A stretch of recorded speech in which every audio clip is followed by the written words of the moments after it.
Olha só. É larga do rico e Antigamente se dizia assim, fulano não tem eira nem beira. Não é isso? Os antigos falavam isso pra gente? Dinheiro, tá?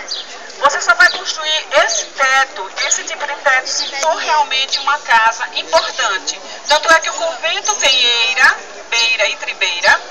Aqui o oratório também tem eira, beira e tribeira. Aqui na ouvidoria também, certo?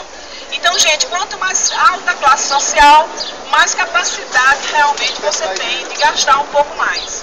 As casas menores é porque existia uma tributação do governo português, onde essa tributação é pela medida da frente da casa. Quanto mais estreita a frente da casa, e quanto mais longa ela fosse, não importava. Então ela seria mais barata. Então você observa essa catedral, ela toma a praça inteira. Era caro manter uma catedral.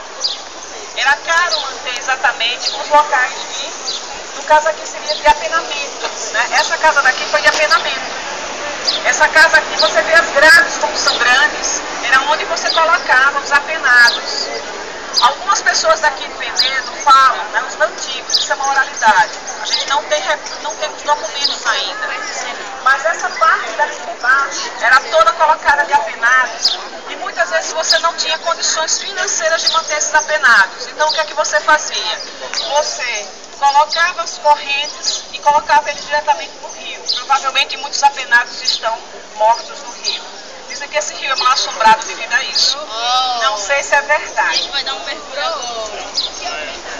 Apenado é a pessoa que cumpre pena. Então seria assim. Beira, aquela de cima.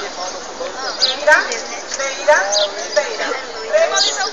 Três telhados. Mistério. Licença. Professora, aqui no caso, tem essa cadeira beira e tribeira. Essa da frente, por que não tem? Essa aqui tem eira, beira e tribeira. A prefeitura, por que não tem? A prefeitura, porque não era a prefeitura, André. Ela era um casarão. Então aqui é um casarão. Observe que eira, beira e tribeira você vai encontrar nos conventos. O convento vai ter eira, beira e tribeira, certo? As construções são largas. Observe o tamanho das paredes. Quanto mais parede, mais cara. Então a religião era bem colocada financeiramente, certo? Aí que utiliza o direito tributário, Essa é uma parte do direito tributário. Quer dizer, na medida que você tem eira, beira e tribeira, você vai pagar mais imposto ao governo português. Porque significa que você tem dinheiro. Essa é uma característica portuguesa. Assim como também os tamanhos das casas. Quanto menor a casa, menor o imposto. Ou seja, justamente na parte da frente. Certo? Deixa eu chamar vocês a atenção no seguinte. Gente, na porta do convento, assim como na maior parte das igrejas brasileiras, a gente vai ver história contida, história densa. Então, quando vocês forem observar, por favor, quando vocês forem observar alguma cidade, observe suas igrejas que tem história contada.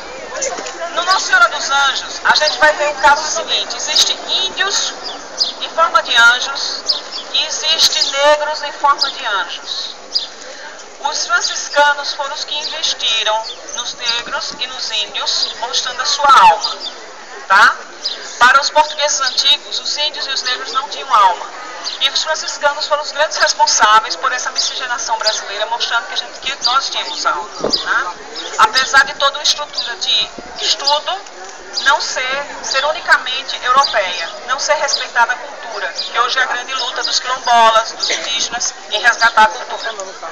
Bom, queria mostrar para vocês por que essa cidade, na frente, é olhada para o rio. Outro mistério. Por que é olhada pro rio? Por que é olhada para o rio? Segurança. Você olha para o rio. Por que essa parte daqui não olha para o rio? Essa daqui? Sim. Por que as casas estão olhando para cá? Olhar, né? Pelo simples caso do seguinte: Penedo tinha uma posição estratégica, certo, que durante muitos anos nos coloca realmente em patamar de muitas cidades do mundo. E uma delas era o Porto de Penedo. Esse Porto de Penedo não era organizado como a gente vê hoje, a estrutura, mas era um porto que recepcionava vários navios, inclusive navios que hoje não podem mais trafegar por aqui por conta da questão das águas. Então os navios entravam aqui e subiam, certo, nordeste adentro até Minas Gerais. Então quem passava por aqui era permitido passar logo lá na frente.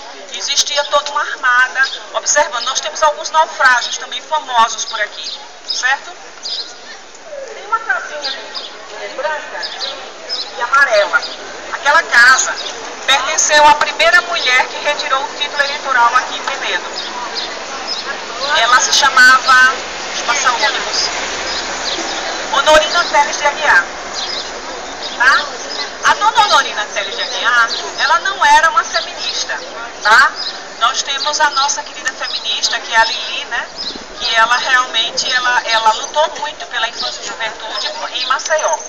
Mas a dona Honorina Teles de Aguiar, ela nos chama pela brejeirice dela, ou seja, a luta de tirar o título feminino no Brasil não foi uma luta semelhante a, digamos, os Estados Unidos da América ou outros países com consciência. A dona Honorina, ela retirou o título para que simplesmente votasse exatamente no candidato do marido dela. Então, a luta, gente, para retirar o voto é uma luta, de certa forma, no Brasil, um tanto quanto morna. Ela não tem uma lógica que tem nos outros países. Mas a maior parte das mulheres que a gente entrevistou aqui em Penedo, com mais de 90 anos, dizia o seguinte: como é que a senhora tirou o título? Algumas diziam com muita tranquilidade: era para votar no candidato do meu marido. E outras simplesmente diziam: eu fingia que votava no candidato do meu marido e votava no meu. E aí a gente perguntava: e a senhora não falava com o seu marido? Ela fazia: não, ele não precisava saber, o voto era meu. Então você veja que há dois tipos de pessoas na conquista do voto feminino no Brasil e na conquista do voto. Porque na medida em que se passou exatamente na década de 30 a importância do voto, hoje a gente reflete a importância do voto, né? E está se perdendo no nosso povo.